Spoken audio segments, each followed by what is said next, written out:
Hello दोस्तों, welcome back to fifth channel forex blaster. मैं हूं आपका होस्ट रवि। अगर आप किसी ऐसे चैनल की तलाश में हैं जो कि ना सिर्फ आपको प्रोवाइड करे फ्री सिग्नल्स बल्कि आपको प्रोवाइड करे सीखने का मौका on the daily basis, learning learning learning, that is the key for a big big big forex boom in your life.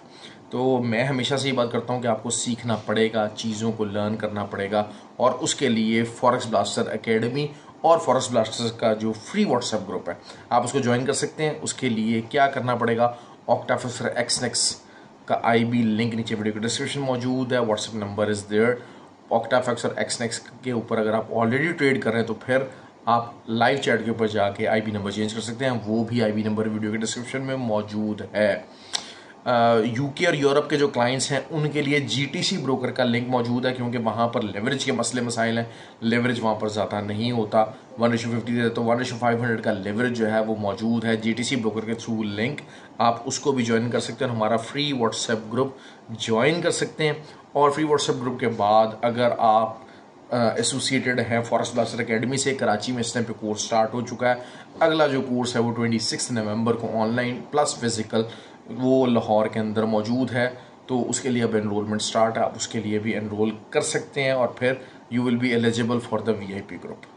VIP group के अंदर क्या है, वही ट्रेंड लोग जो कि हमारे फ्री व्हाट्सएप ग्रुप के और फॉरेक्स ब्लास्टर एकेडमी के लोग हैं वो उस ग्रुप के अंदर है। They generate signals and they do every type of stuff, और हर तरह का जो है वो काम वहाँ पर आपको मिल जाता है। खैर, अब मंडे है, मंडे को क्या है, सबसे इम्पोर्टेंट न्यूज़ मोडीज़ की जो रेटिंग है वो क्या है। अच्छा, एक थोड़ी सी टिप दे देता हूँ। मॉर्निंग के अंदर जब एशियन मार्केट खुलेगी रिगार्डिंग द नैस्डैक, ये टिप है।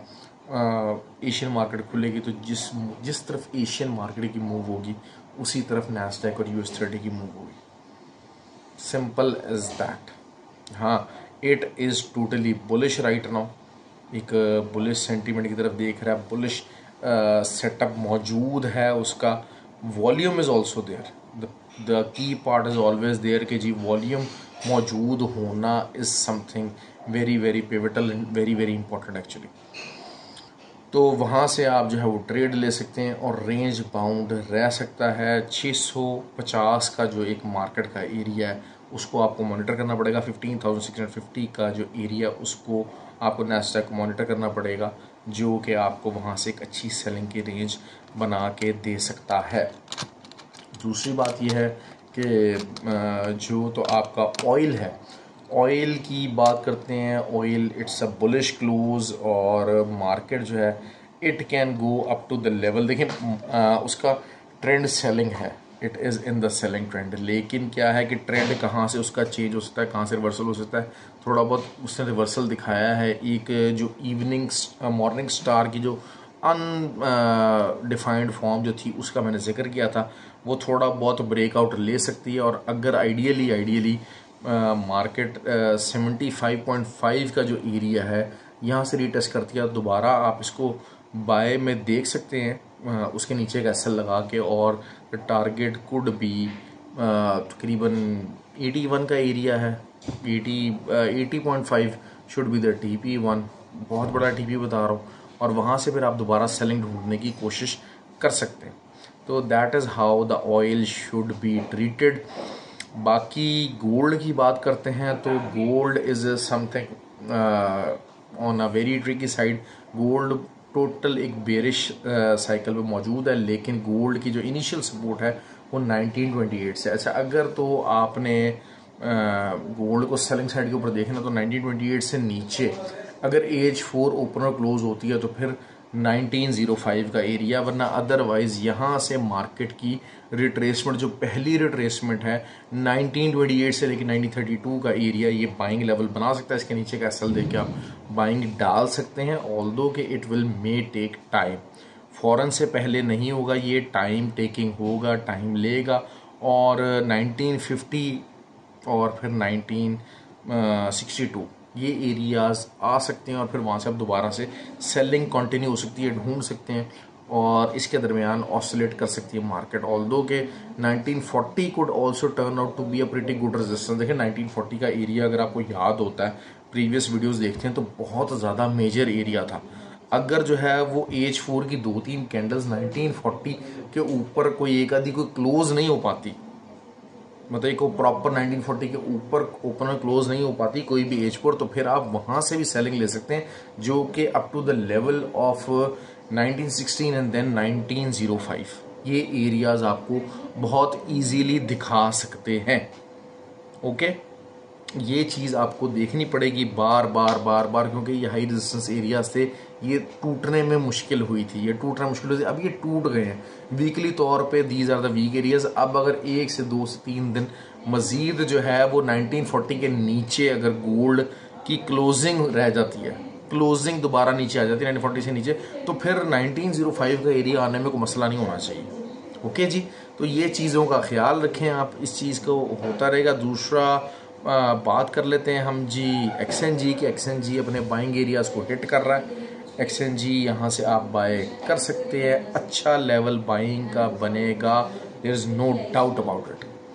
ठीक हो गया जी, क्योंकि 3.10 की एक अच्छी सपोर्ट मौजूद है and that support should play pretty well actually. और जो है वो फिर क्या चीज़ है मामला, उसके अलावा जो है USD JPY को अगर इंट्राडे के ऊपर देखते हैं तो वही बात है, 151.7 का जो एरिया है वो एक सेलिंग एरिया है। हमारी जो बाय की कॉल थी उसने अपना बड़ा अच्छा टारगेट पूरा किया। यहाँ पे अगर आपकी H4 कोई 2-3 ओपनर क्लोज होती हैं तो फिर आप नीचे से जो है वो बाय ले सकते हैं। दूसरा सिल्वर जो है वो 21.8 का जो एरिया है, it should play the role of the buy की तरफ मूवमेंट आनी चाहिए यहाँ से, और अच्छा सेलिंग एरिया दोबारा से एक दफ़ा जनरेट हो सकता है। लेकिन वही बात है 22.5 के एरिया को मॉनिटर करना पड़ेगा। अगर इसके ऊपर कोई H4 ओपनर क्लोज होती है तो फिर 23.05 तक मार्केट जा सकती है, वरना otherwise it would remain in the selling side. और 21.8 could be a good selling area, और 21.8 के नीचे अगर H4 ओपन और क्लोज 1-2 हो जाती हैं तो फिर मज़ीद सेलिंग की तरफ मार्केट जा सकती है। सो अब दूसरी साइड के ऊपर यूरो जी भी देखें। अच्छा, दूसरा ये कि मंडे को जो मार्केट होती है ना, मंडे को मार्केट में पहले volatility from the day start से ही वॉलेटिलिटी आपको नज़र आती है, अच्छी खासी वॉलेटिलिटी नज़र आएगी अर्ली मॉर्निंग में। तो इट इज़ बेटर कि आप अर्ली मॉर्निंग उठें, अर्ली मॉर्निंग ट्रेड करने की कोशिश करें मंडे को खासकर। अच्छा, और मंडे का दिन जो होता है ना, मोस्टली अब थोड़ी बहुत ये मूडीज़ की रिपोर्ट की असर, थोड़ी सी एक बिगर डायमेंशनल मूव आ सकती है, डायरेक्शनल मूव आ सकती है। वरना नॉर्मली होता क्या है कि जो मंडे की मार्केट होती है ना, उसमें स्कैल्पर्स बहुत कामयाब होते हैं। अच्छा देखिए, तीनों तरह की ट्रेडिंग है, स्विंग ट्रेडिंग है, इंट्राडे ट्रेडिंग है, स्कैल्पर्स ट्रेडिंग है। तो स्कैल्पिंग और जो तो स्विंग ट्रेडिंग है ना, उसमें हमेशा आपको इन्वेस्टमेंट हाई चाहिए होती है, ऑलवेज रिमेंबर दैट। हाँ, इंट्राडे में आप लो इन्वेस्टमेंट के साथ भी ट्रेड कर सकते हैं। और मैं हमेशा जो है वो उन लोगों के बहुत ज़्यादा थोड़ा सा ख़िलाफ़ होता हूँ कि खासकर जो बहुत ज़्यादा वॉलेटाइल पेयर के ऊपर जो है ना, उनको 30-40-50 पिप्स के एसएल लगाते हैं, तो फिर उनके लिए मसला हो जाता है। वो फिर बार बार कहते हैं हमारा बार बार एसएल हिट हो रहा है। असल चीज़ ये होती है कि वॉलेटिलिटी मीटर होती है, आपने देखना होता है कि कौन सा पेयर कितना ज़्यादा वॉलेटाइल रह सकता है। ये चीज़ें बार बार समझने की, अगर कोई पेयर है जैसे नैस्डैक हो गया, सिल्वर हो गया, इनका हमेशा थोड़ा बहुत एसएल आपको बड़ा रखना पड़ेगा, हमेशा बड़ा रखना पड़ेगा। तो ऑब्वियसली अगर आप स्कैल्पिंग करना चाह रहे हो तो फिर इनका टीपी बड़ा होता है। अब देखिए, जैसे फ्राइडे को 300-400 पिप्स का जो है वो टीपी उसने नैस्डैक ने दे दिया और बिला वजह आंखें बंद करके दे दिया। कोई ऐसा इसके अंदर मसला नहीं हुआ। H4 की एक रेजिस्टेंस मौजूद है, लेकिन ये चीज़ होती है कि 8-9 दिन जो है वो इंट्रा डे के ऊपर जो है वो नैस्डैक जो है वो इट इज़ प्लानिंग के जो है वो बाय की साइड पर आया। तो एक आधी H4 के साथ अगर आप सेलिंग बैठना चाहेंगे तो that will be a mistake. हाँ, अगर जो है वो मॉर्निंग के अंदर जो दुनिया की जो एशियन स्टॉक मार्केट्स हैं वो बिल्कुल रेडिश टोन शो करती हैं, अच्छा खासा अगर उनमें कोई डंप आता है तो फिर नैस्डैक कल आपको बड़ी अच्छी सेलिंग देगा। Always remember that this is the core relation between the Asian market in the US market.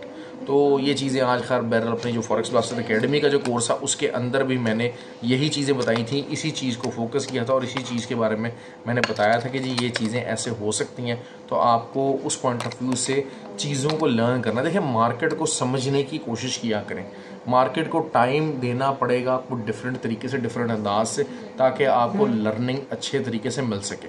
Market के अंदर खाली आंखें बंद करके ट्रेड लगाने वाला बंदा कभी भी कामयाब नहीं होगा। ओके जी, तो ये थी जी डेली वीडियो। आई होप कि यू लाइक द वीडियो। अगर वीडियो पसंद आ रही है तो फिर आप ज़रूर उसको शेयर कीजिए और कमेंट ज़रूर किया कीजिए। Thank you very much.